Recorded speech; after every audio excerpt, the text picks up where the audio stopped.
62 दिन था। 13वां दिन एक ऐसा दिन था जब अनीति अपने चरम पर थी।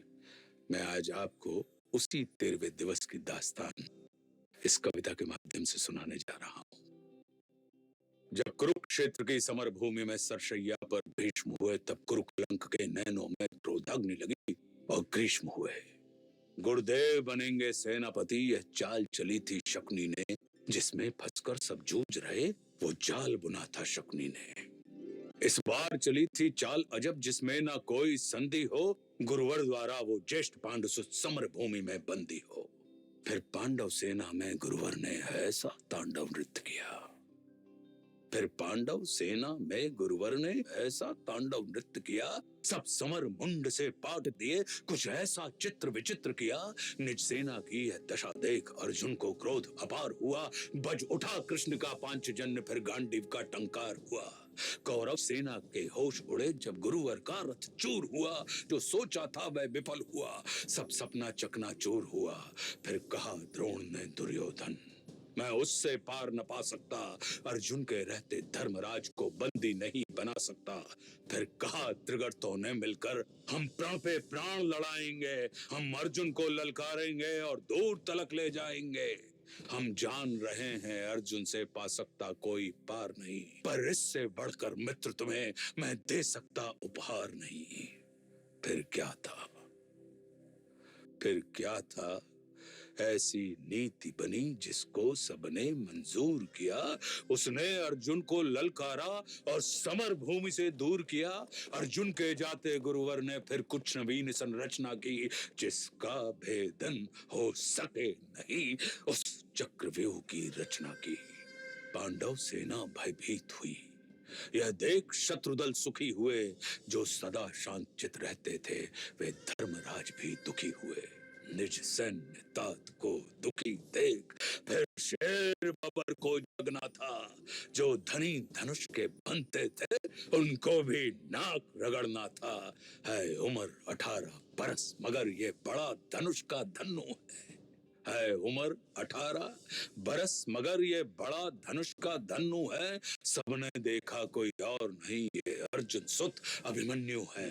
मैं इसका भेदन कर दूंगा, यह भेद गर्भ में सुना हुआ। दादाजी चिंता दूर करो, ये सुन साहस 100 गुना हुआ।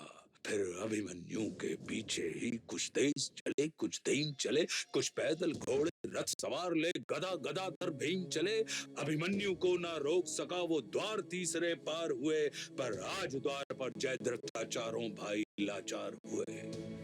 अभिमन्यु ने मुड़कर देखा, अभिमन्यु ने मुड़कर देखा, पीछे ना कोई अपना था, पर विचलित तनिक न हुआ वीर, ऐसा ही उसका सपना था। कोई एक बड़ा कोई दो संग, कोई ले झुंडों का झुंड बड़ा, लाशों से पटने लगी धरा, जब मुंड मुंड पे मुंड गिरा। दुर्योधन दुशासन कर्ण कृतवर्मा अश्वत्थामा को, गुरु द्रोण कर्ण को हरा दिया, फिर मारा शकुनी मामा को।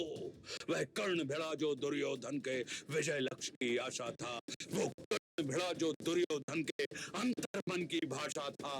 वह कर्ण भिड़ा जो 100 बाण चलाने वाला था, वह कर्ण भिड़ा जो दुर्योधन को विजय दिलाने वाला था। सबने देखा वो अंगराज रथ सहित धरा पर पड़ा मिला, सबने देखा वो अंगराज रथ सहित धरा पर पड़ा मिला।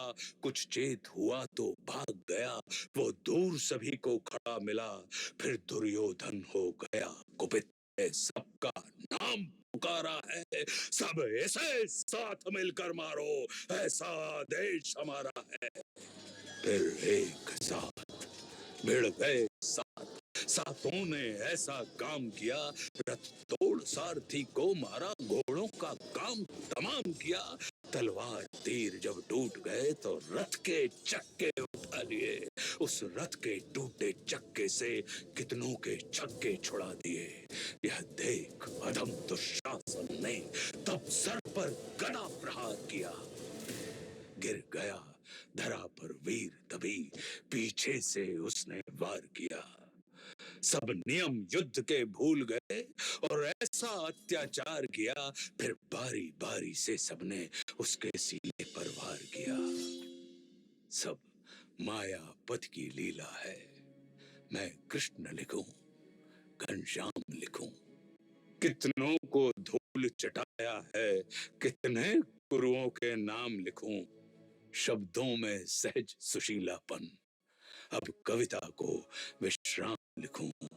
मैं अब अंतिम